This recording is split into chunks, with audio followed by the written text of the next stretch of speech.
निपुण Magar welcoming you all people अनि आज चाहिँ under the topic application of बायोलोजीको पनि अन्तर्गत जुलोजी होइन will be discussing about amniocentesis what is amniocentesis होइन अनि इम्युनिटी फ्लुइड भनेको के हो टेक्निक्स युज इन एमिनोसिन्थेसिस अनि uses what are the uses of amniocentesis we will gonna discuss about it in today's topic. So समय धेरै खेर नफालेर let's begin the topic.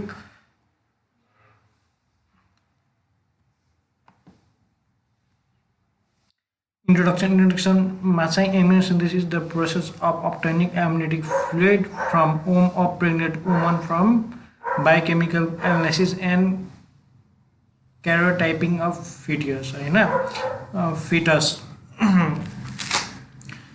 Basically amniocentesis is a process के नाम चाहिँ amniotic fluid के नि amniotic fluid लाई amniotic fluid लाई pregnant woman को ओमबाट ओम भन्नाले गर्भाशय ओम भन्नाले के गर्भाशय हो प्रेग्नेन्ट वुमेन को हैन गर्भवती आइमाईको अथवा महिलाको गर्भाशयबाट amniotic fluid झिक्ने प्रक्रियालाई के भनिन्छ amniocentesis त्यसलाई के भनिन्छ यो प्रोसेसलाई amniocentesis जनरली amniocentesis के रहेछ the process of obtaining amniotic fluid from the अब केबाट त भन्दाखेरि ओम गर्भ अफ अ प्रेग्नेन्ट वुमन हैन गर्भवती महिलाको गर्भबाट amniotic fluid झिक्ने प्रोसेसलाई नै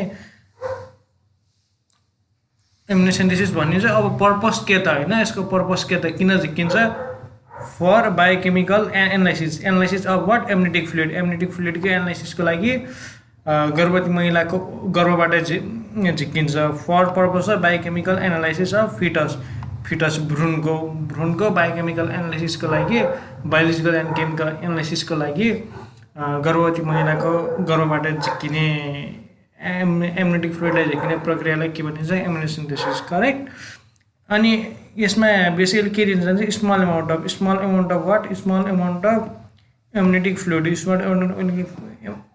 fluid इज टेकन हैन बाहिर झिकिन्छ कहाँबाट गर्भवती महिलाको ओमबाट हैन मदर्स आमाको गर्भबाट झिकिन्छ भनेपछि अनि यो चाहिँ फेटल हैन अब भ्रूण डेभलपमेन्टको भ्रूण विकासको के अर्ली स्टेज सुरुवाती स्टेजमा यो काम गरिन्छ लेटर स्टेजमा गरेर पछि it can cause harm to the भ्रूण हैन फिटसलाई इफेक्ट हुन सक्छ सो एम्नियोसेन्टेसिस प्रोसेस कहिले गरिन्छ early stage of fetal development हैन फिटस डेभलपमेन्टको अर्ली स्टेजमा एम्नियोसेन्टेसिस प्रोसेस गरिन्छ यसमा basically very small amount of amniotic fluid झिकिन्छ from the womb of mother आमाको गर्भबाट small amount of amniotic fluid झिकिने गरिन्छ करेक्ट अनि the fetal cells obtained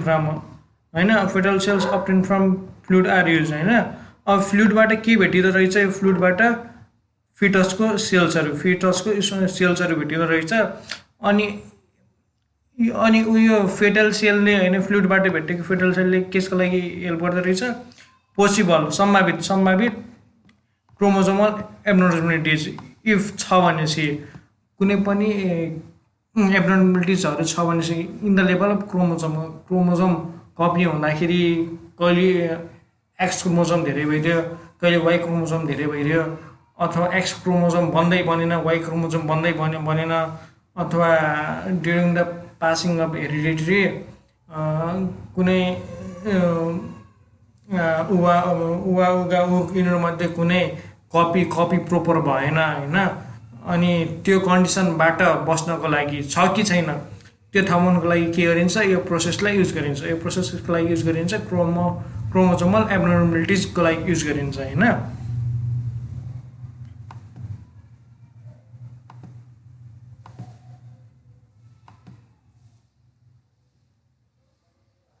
अनि अबाउट amniotic fluid अब amniotic fluid को हामीले कुरा त गर्यौं हैन amniotic fluid we talked about amniotic fluid भन्नाले के हो त व्हाट इज amniotic fluid हैन it is a fluid that surrounds what हैन यो एउटा फ्लुइड यो एउटा पदार्थ के हो यो पदार्थ हैन यो एउटा पदार्थ जसले के गर्छ फिटसलाई के गर्छ सराउन्ड गर्छ फिटसलाई के गर्छ surround its around the fetus भ्रूणको वरपर के हुन्छ एम्नियोटिक फ्लुइड हुन्छ भ्रूणको वरपर के हुन्छ एम्नियोटिक फ्लुइड हुन्छ इनसाइड द मदर्स युटेरस हैन युटेरस भन्नाले पार्टिकल युटेरस भन्नाले पार्टिकल हैन फिटस भ्रूण आमाको पार्टिकलमा डेभलप हुँदाखेरि एम्नियोटिक फ्लुइडले काम के गर्छ यसको वरपर बचाउको काम गर्छ यसको वरपर बचाउको काम गर्छ अब यो फ्लुइड किन चाहियो त भन्दाखेरि हामीले के बुझ्नुपर्छ भने in a human body or any organism body specially in the mammal or the higher organism special अर्गनलाई बचाउनको लागि वरपर फ्लुइडहरू सधैँ हुन्छ स्पेसल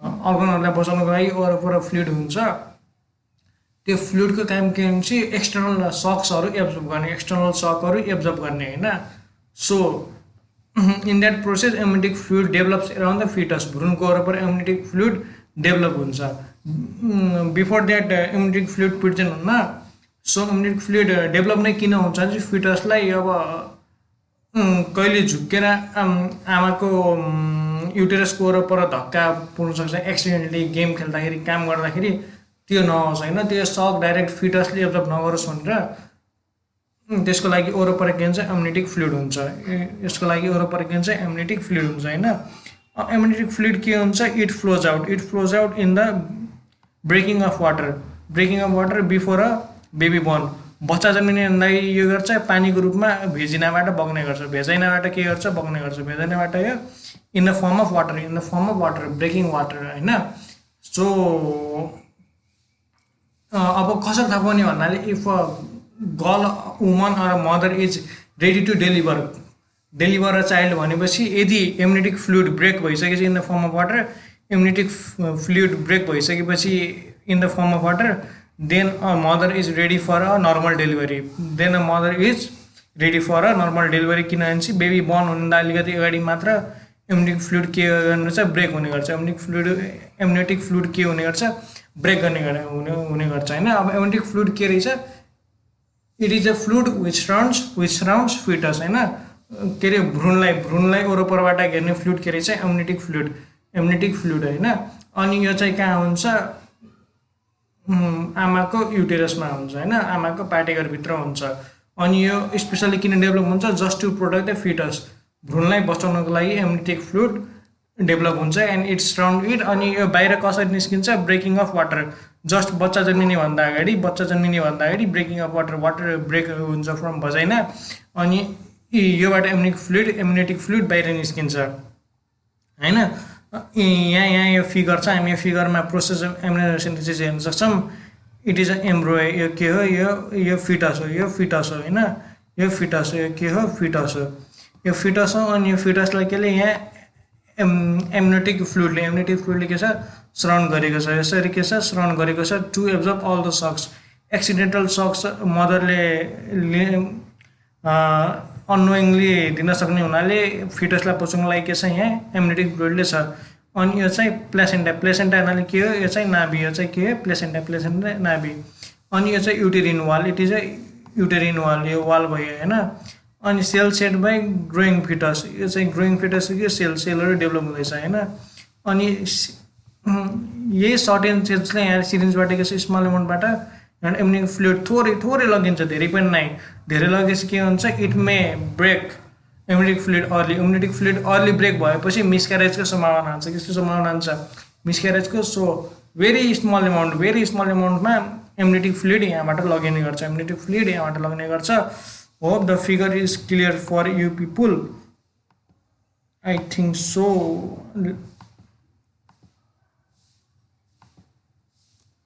अनि अब यो टेक्निक्सको अब कुन टेक्निक्स छ भन्नाले specially two types of techniques लिएर कतिवटा टेक्निक्स छ भन्नाले टु टाइप्स एउटा क्यारियोटाइपिङ भन्ने छ भनेपछि अनि एन्डर is CVS एन्डर is what CVS जुन नेक्स्ट स्लाइडमा छ एन्डर इज सिभिएस अर्को क्यारियोटाइपिङ अब क्यारियोटाइपिङले स्पेसली केसमा हेल्प गर्छ भने चाहिँ डिटर्मिनेसन अफ सेक्स डिटर्माइन गर्न कहिले हेल्प गर्छ क्यारियोटाइपिङले के गर्छ मेल हो कि फिमेल हो जन्मिने बच्चा मेल हो कि फिमेल हो भनेर के गर्छ यसले हेल्प गर्छ मेल हो कि फिमेल भनेर हैन मेल हो कि फिमेल भनेर कसले हेल्प गर्छ क्यारियोटाइपिङ इट इज अ टेक्निक क्यारियोटाइपिङ के हो टेक्निक हो एम्नियोसिन्थेसिसको एउटा टेक्निक हो यसले के गर्छ डिटर्मिनेसन अफ सेक्स डिटेक्सनमा हेल्प गर्छ होइन। अनि डिटेक्सन अफ जेनेटिक डिसअर्डर, अब कुनै पनि जेनेटिक डिसअर्डर छ भने चाहिँ genetic disorder like down syndrome भयो, एडवर्ड सिन्ड्रोम भयो होइन, अनि क्लेनफेल्ड सिन्ड्रोम भयो, टर्नर सिन्ड्रोम भयो, क्याट-क्राई सिन्ड्रोम भयो होइन, अनि यो प्लाडिपिया भयो, पोलिडेक्टाइल इटिसी, यस्तै अरू धेरै जेनेटिक डिसअर्डरहरू हुनसक्छ। यो चाहिँ अर्ली स्टेजमा पत्ता लगाउन कसले हेर्नुपर्छ? Karyotyping. We can find out होइन, we can find out this kind of genetic disorder. Baby born हुनेभन्दा नै धेरै अगाडि होइन, फिटस फुल्ली डेभलप भएर जाइगोट इम्ब्रोय अनि यो एउटा बेबीको फर्ममा आउनुभन्दा धेरै अगाडि नै we can find it out. अब दिस अल क्रिएट के गर्छ? यिनीहरू सबै सिन्ड्रोमले बडीमा कुनै न कुनै टाइपको डिसेबिलिटी क्रिएट गर्छ, बडीमा कुनै न कुनै टाइपको के गर्छ? डिसेबिलिटी क्रिएट गर्छ। अनि यसमा मेन इम्पोर्टेन्ट कुन भन्छ यो चाहिँ मेनली कसलाई हुन्छ? इट इज फर मेल।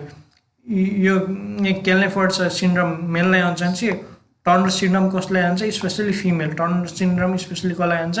फिमेललाई हुन्छ होइन। अनि वर अबाउट यो पोलिडेक्टाइल भन्नाले मेनी डक्टाइल भन्नाले फिङ्गर्सहरू होइन, डक्टाइल भन्नाले फिङ्गर्सहरू धेरै हुनसक्छ। फर इक्जाम्पल ऋतिक रोशन अब एक्स्ट्रा 1 फिङ्गर होइन, यस्तै कसैको 11-12वटा 6-7वटा इट मे कज होइन। यो पनि हामीले के सुरुमै थाहा पाउन सक्छौँ, हामीले यो सुरुमै थाहा पाउन सक्छौँ राइट।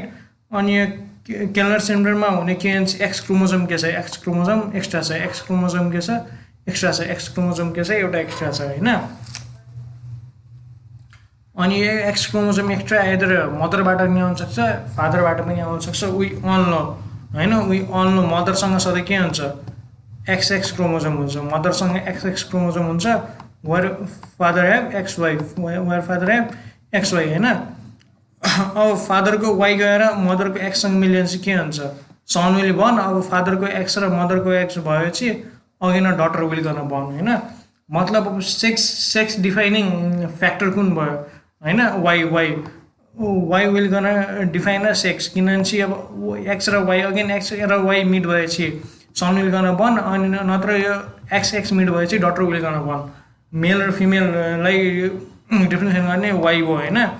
सो यो केलर सिन्ड्रोम कसलाई हुन्छ? मेललाई हुन्छ।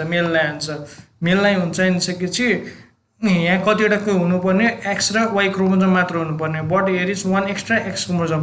एक्स्ट्रा यहाँ छ एक्स क्रोमोजोम होइन, यहाँ एक्स्ट्रा एक्स क्रोमोजोम छ। अनि both Turner syndrome for female अनि Keller syndrome for male. So यो चाहिँ के भयो? यो चाहिँ फर फिमेल। यो चाहिँ के भयो? फर फिमेल होइन। यो चाहिँ फर के भयो? फिमेल भयो। यो फिमेलको लागि हुनुभयो। अनि both will cause some kind of difficulties in male and female. अनि generally it doesn't show in kind of symptoms र साइन्स सो गर्दैन। बट ड्युरिङ एडल्सन पिरियडमा के हुन्छ भने चाहिँ बडी जुन हिसाबले ग्रो हुनुपर्ने हो त्यो हिसाबले ग्रो नहुन सक्छ होइन। अनि अर्को के कुरा हुनसक्छ भने चाहिँ इन फ्युचर इन एडल्टहुडमा के हुनसक्छ भने चाहिँ वयस्क अवस्थामा they might not be able to fertile, non fertile हुनसक्छन् होइन। Very in rare case fertility हुनसक्छ 1 to 2% if they have this symptom, नत्र maximum they will be non fertile, maximumly they will be non fertile होइन।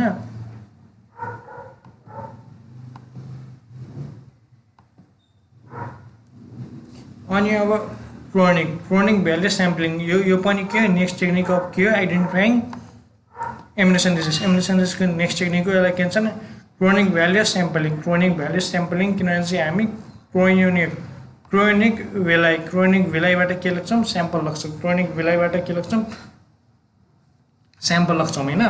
अनि whereas क्यारोटाइपिङले के गर्थ्यो भने चाहिँ डिटर्माइनिङ सेक्स अनि डिसअर्डरको बारेमा पत्ता लगाउनु पर्थ्यो भने चाहिँ यो सिबिएसले के हेल्प गर्छ? कन्टिनेन्टल डिजिजहरू पत्ता लगाउन युज गर्छ। अनि इट इज मस्ट एडभान्स। क्यारोटाइपिङ भन्दा सिबिएस के रहेछ? मस्ट एडभान्स रहेछ होइन। अर्को मेटाबोलिक डिसअर्डर छ भने चाहिँ सिबिएसबाट पत्ता लगाउन हेल्प गर्छ। अनि इट इज डन अबाउट जतिखेर महिला 8 देखि 10 महिनाको गर्भको बिचमा भने चाहिँ यो बिचमा के गरिन्छ? सिबिएस गरिन्छ होइन। अनि यसको लागि के गरिन्छ? The cell from chorionic villi लगिन्छ with the help of catheter is a tool होइन इन्सर्टिङ बिट्विन सर्भिसेसलाई इन्सर्ट गरेर क्याथेटर नामक टुलबाट होइन the cell from the chorionic भेलीको सेल लगिन गरिन्छ। Does this cause any kind of damage? No होइन, किनभने विथआउट यसले कुनै पनि ड्यामेज गर्दैन टु द इम्ब्रो भन्नाले के भ्रूणलाई कुनै हिसाबले हानि नोक्सानी गर्दैन।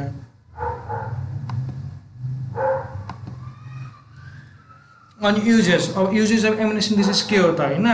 फर्स्ट वी हेभ नोन डिटेक्टिङ एब्नोर्मलिटिज होइन, जेनेटिक एब्नोर्मलिटिजहरू छ अथवा क्रोमोसोमल एब्नोर्मलिटिज उयो पत्ता लगाउन मिल्छ, यो गर्छ पत्ता लगाउन मिल्छ होइन। अर्को डिटरमाइनिङ अफ सेक्स, मेल हो कि फिमेल यो पनि पत्ता लगाउन भन्छ, मेल हो कि फिमेल हो यो पनि पत्ता लगाउन भन्छ। अफ हुम अनबर्न बेबी, नजन्मिँदै बच्चाको के गर्छ क्रोमोजोमल फिचर्स लाइक डिटेक्टिङ एब्नोर्मलिटिज होइन छ भनेपछि लाइक डाउन सिन्ड्रोमहरू भयो, एडवर्ड सिन्ड्रोमहरू भयो, क्याट क्राई भयो होइन, पोलिडक्टालिटी भयो। अनि अर्को सेक्स डिटर्मिनेसन अफ सेक्सको लागि पनि यसले गर्छ काम गर्छ।